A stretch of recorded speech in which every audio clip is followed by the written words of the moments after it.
Hey, and welcome to the third short lecture from Chapter 6 in your textbook. In this short lecture, I want to talk to you about the impact of language. So one of the things that's interesting, or that I find really interesting with regard to the way that language affects us, has to deal with the idea of names and how they shape our identity. So we find through any number of studies that names, right, what our parents name us before we're born, can shape the way that other people think about us, how we view ourselves, and impact how we act. Now, we know, for example, that people with unusual names often suffer for it. So people with unusual names suffer everything from psychological and emotional disturbances to poor academic performance. Now, of course, what constitutes an unusual name changes over time. We know, for example, that 100 years ago, it was probably much more likely to run into a man named Ichabod than it would be today, right? So naming your child Ichabod today might be an invitation to have them picked on, right? Whereas 100 years ago, it was not. So what's unusual? It's important to recognize that this changes over time. But we should also recognize that studies show that people have negative appraisals of unusual names and names with unusual spellings. So even though I'm a communication scholar and I realize this, I named my oldest boy Spencer with two S's, Spenser. And it gets misspelled all the time, right? People spell it Spencer. And so I gave him an unusual spelling with his name, and I probably shouldn't have, because what happens is that people have negative appraisals, meaning that if they meet you or if they see your name on a job application, for example, and it's an unusual name with an unusual spelling, then there is a tendency to think poorly of you. And this is something that you probably need to recognize as future parents or as potential parents, right? You need to realize that if you name your kid Dweezil or Moon Unit, as Frank Zappa did, that when people first meet them, they're probably going to think unfavorably of them, right? We also know that names are often used as a form of cultural identity. So we name our kids, the way we name our kids has a lot to do with cultural factors, with where we come from, with not just our ethnic groups, right? Not just our place of origin, but with our culture of origin, right? So I have two boys, Harrison and Spencer. I didn't name them Sue and Beth, right? And the reason I didn't name them Sue and Beth is because they're boys. And so culture, of course, it's culture that does this, right? It's culture that imposes these standards. There's no reason why I shouldn't name them Sue and Beth, other than the fact that culture says that as boys, that's not appropriate. So this naming is in of itself a form of cultural identity, right? If I was Italian American and Catholic or Irish and Catholic, I might name them Francis, right, and Mary, for example, right, after religious figures, and these are symbols of cultural identity, right. And so in many ways, names speak volumes about us. They say much about who we are. And as I said, these names, of course, change over time, so we don't have to go back that far. So if we look at a list from 1966 and 2016, we see that names have changed a lot in terms of which ones are the most popular. So, for example, when was the last time you met a 16-year-old or 20-year-old Geraldine or Deirdre, for example? I guess probably not that often. But you probably do know a bunch of Sophies, Emmas, Hannahs, Lilies, and Emilys, right? So names come in and out of vogue and go in and out of popularity fairly quickly, right? So again, what's popular now might not be popular in the future. What's commonly accepted now might not be commonly accepted in the future. For whatever reason, there are a ton of Eriks around my age, between 40 and 50 years old, right? Because during that time, that was just a popular name. So in addition to helping to shape a person's identity, Language or speech can also demonstrate solidarity with others. In other words, it's a sign of group belonging, that you're part of the group, right? We know that communicators, for example, are attracted to other people whose style of speaking is similar to theirs. So what does this mean? Why is this relevant to you? Well, we know, for example, that if you have someone that you're interested in, you're out on a date, if you intentionally try and speak like that date, the chances they like you are going to go up. If you pattern the way you speak after your boss's pattern of speaking, there's a better chance your boss is going to like you and you're going to get promoted. We like people who talk the way we do. So when you want to show this kind of affiliation, when you want to be part of the group and you change the way that you speak, including the words that you use, how quickly you speak or slowly, the number and placement of pauses, the level of politeness, all this, when we change all these things in order to fit in, this is what's known as speech accommodation. And we do it all the time. You might notice that when you're with someone, you start to kind of talk like they do. That's because you're unconsciously performing speech accommodation. You're talking more like them because you intuitively understand that that creates this kind of group bonding, togetherness, right? We know that adapting one's speech style to match that of the other is known as convergence. So, for example, let's say I go in and I have a boss who swears all the time when they talk and has a particularly favor or cuss word that they favor the most, one that they use all the time. If I start using that all the time, right, that's known as convergence. Right? So when all our speech patterns become similar to one another's, that's convergence.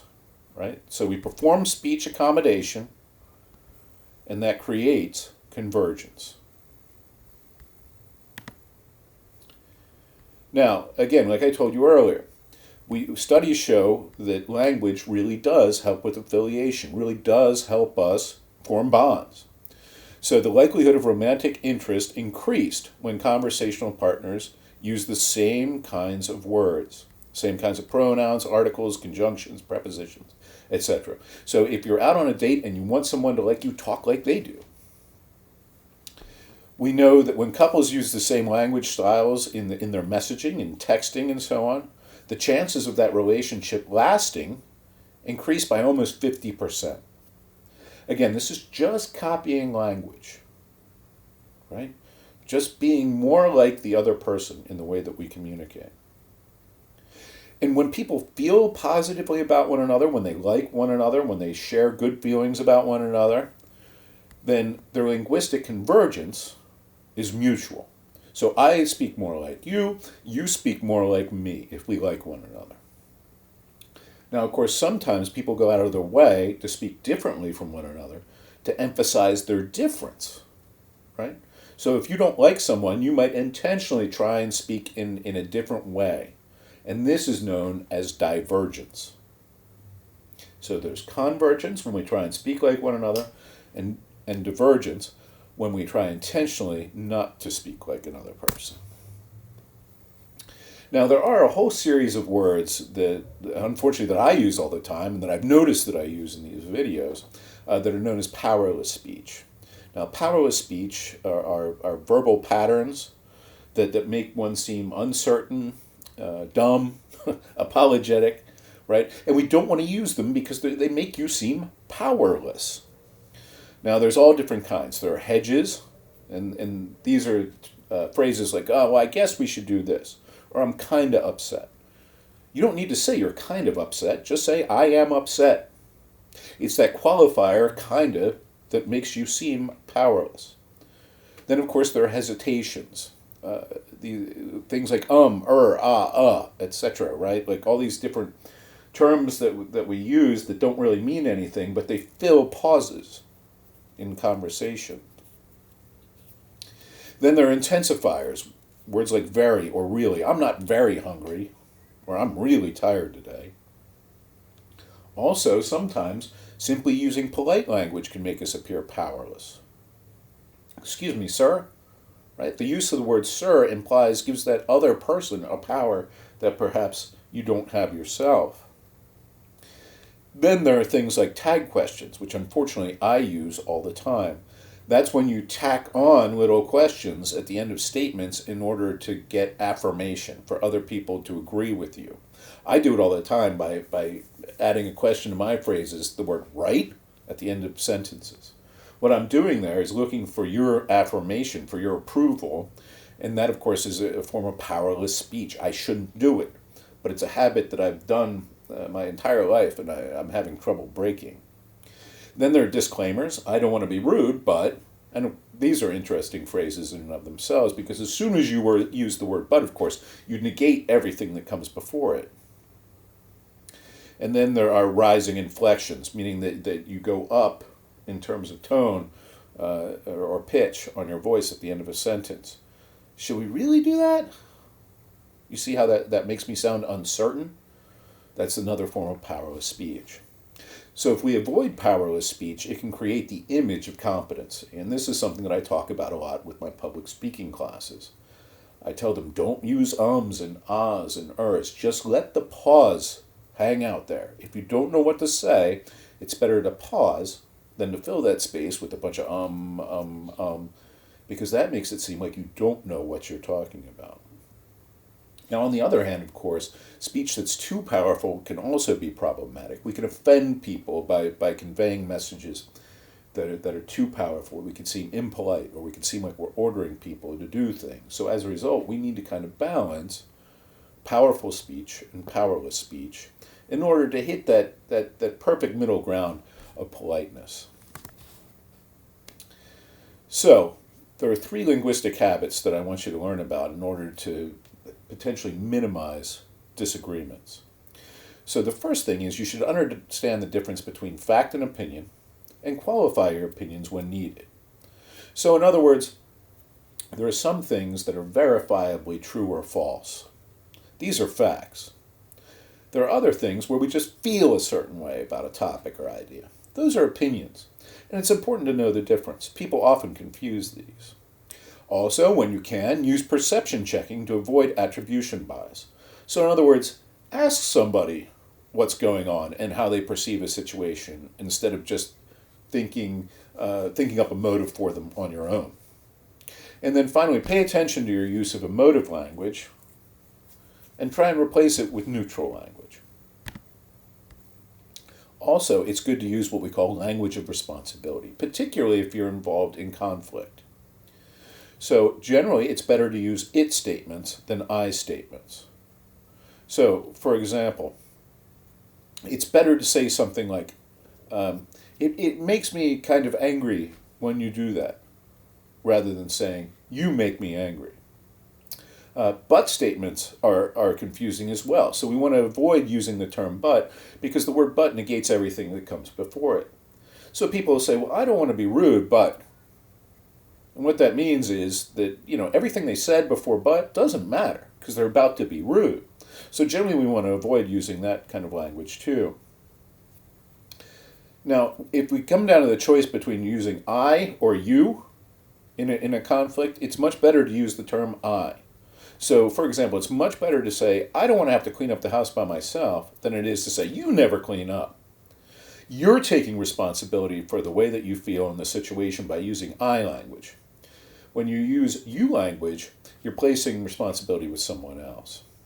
Now, we language is really good because it helps to build a constructive communication climate. So, in other words, a better environment. And it makes people feel like they have something vested in the situation along with you. All right, that's it for this short lecture. Thanks for tuning in. I hope you learned something.